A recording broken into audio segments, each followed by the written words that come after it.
Hi friends, నా పేరు సాయి. మీరు చూస్తున్నారు movie talks Telugu. So friends, ఈ వీడియోలో మనం డిస్కస్ చేయబోయే టాపిక్ వచ్చేసి ఏజెంట్ సాయి శ్రీనివాస్ ఆత్రేయ మూవీకి సంబంధించిన రివ్యూ. ఈ సినిమా వచ్చేసి మనకి 2019లో జూన్ నెలలో అయితే రిలీజ్ అయింది.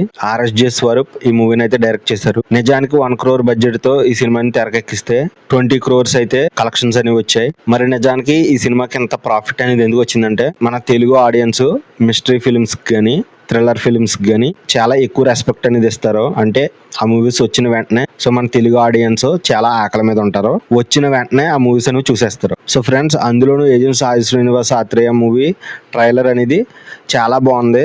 సో అందుకోసమే జనాలు అనేవాళ్ళు యాక్చువల్లీ థియేటర్లో చూడడానికి ఇష్టపడ్డారు. అలాగే ఈ మూవీ బిఫోర్ ఎలా ఉందంటే, సరైన థ్రిల్లర్స్ అనేవి వస్తున్నాయి కానీ ఆల్మోస్ట్ క్లైమాక్స్ లో కానీ లేదా మిడిల్ పార్ట్ లో కానీ మూవీ డ్రాప్ అవుట్ అయ్యి ఇంట్రెస్ట్ అనేది తగ్గిపోతూ ఉంది మిగతా మూవీస్ కి. బట్ ఈ ఏజెంట్ సాయి శ్రీనివాస్ ఆత్రేయ అనే మూవీలో మాత్రం స్టార్టింగ్ మనకి ఏ ఇంట్రెస్ట్ తో అయితే స్టార్ట్ అవుతుందో లాస్ట్ లో అదే విధంగా ఎండ్ అవుతుంది.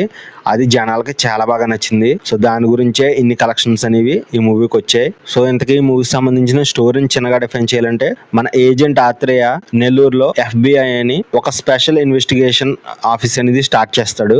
సో యాక్చువల్లీ దాంట్లో చిన్న చిన్న కేసులు అనేవి తను సాల్వ్ చేస్తూ ఉంటాడు.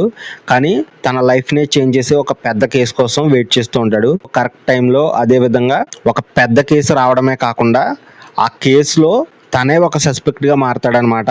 సో దాని వల్ల ఈ మూవీకి అంత క్రేజ్ వచ్చింది. అంటే ఒక పక్క తను సస్పెక్ట్ గానే ఉంటూ ఈ కేసు అనేది సాల్వ్ చేయడానికి ప్రయత్నిస్తాడు. అది జనాలకి చూడడానికి చాలా బాగా నచ్చింది అనమాట. అలాగే ఫ్రెండ్స్, మనం ఈ థ్రిల్లర్ మూవీస్ కానీ మిస్టరీ మూవీస్ కానీ బిఫోర్ ఏవైతే చూస్తున్నామో వాటిలో విలన్కి సంబంధించిన స్టోరీ, బ్యాక్ స్టోరీ ఏదైతే ఉందో అవి ఫుల్ ఫ్లెడ్జ్డ్ గా ఉండవు. అంటే విలన్ ఏదో చంపామన్నట్టు చంపుతాడు. విలన్స్ ఎలా ఉంటారంటే, పాత సినిమాల్లో నా ఇష్టం నేను చంపుతాను, నాకు ఒకడు ఇబ్బంది కలిగించాడు, ఆడి మీద నేను రివెంజ్ తీసుకోవాలి, అంటే ఈ విధంగానే ఉంటాయి చిన్న చిన్నగా. కానీ ఒక పెద్ద స్కామ్ అనేది చేసే ఒక విలన్, ఆ విలన్ కి సంబంధించిన మైండ్ సెట్ ఎలా ఉంటుంది అనేది, ఆ స్కామ్ అనేది వాళ్ళు ఎందుకు చేస్తున్నారు అనేది దీంట్లో బిగ్గర్ ప్లస్ పాయింట్ అనమాట. సో ఒకవేళ ఇప్పటి వరకు మీరు కానీ చూసి ఉండకపోతే ఒక్కసారి స్టార్ట్ చేయండి. స్టార్టింగ్ నుంచి ఎండ్ వరకు చాలా అంటే చాలా బాగుంటుంది ఈ మూవీ అనేది. అండ్ ఆల్సో మాటికి ఒక డైలాగ్ అనేది వాడుతూ ఉంటారు సినిమాలో, షెర్లాక్ హోమ్సే ఫిక్షనల్ క్యారెక్టర్, ఆత్రేయ అయితే కాదు అని. నాకు కూడా అలాగే అనిపించింది. నేను షెర్లాక్ హోమ్స్ కి సంబంధించిన మూవీస్ కూడా కంప్లీట్ చేశాను. బట్ నాకు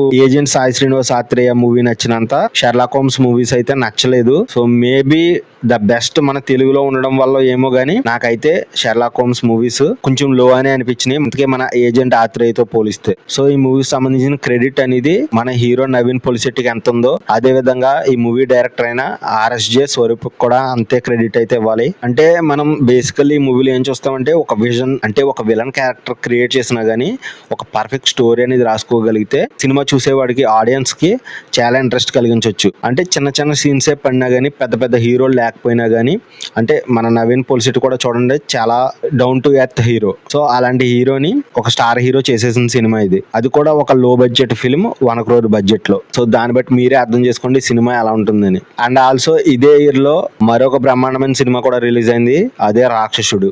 ఆ సినిమా కూడా చాలా బాగుంటుంది. కుదిరితే దాన్ని కూడా చూడండి. సో నాకు కుదిరితే నేను ఖచ్చితంగా రివ్యూ అయితే పెడతాను. ఫైనల్ ఒకటే చెప్తాను, ఈ సినిమా మన తెలుగు సినిమాల్లోనే one of the best movie. So ఒకవేళ మీరు గనక ఈ మూవీని ఎప్పటివరకు చూసుండకపోయినా, అండ్ ఆల్సో ఫ్రెండ్స్, మీ ఫ్రెండ్స్ లో ఎవరికైనా ఈ మూవీ గురించి తెలియకపోతే వాళ్ళకి ఈ మూవీని రికమెండ్ చేయండి, చూసేలా చేయండి. క్లైమాక్స్ అయితే స్పాయిల్ చేయొద్దు. So literally last half an hour అయితే మూవీ అనేది చాలా అదిరిపోద్ది. So that's it for the video guys. మరో కొత్త వీడియోతో మళ్ళీ కలుసుకుందాం. అంతవరకు సెలవు. Take care. Bye bye.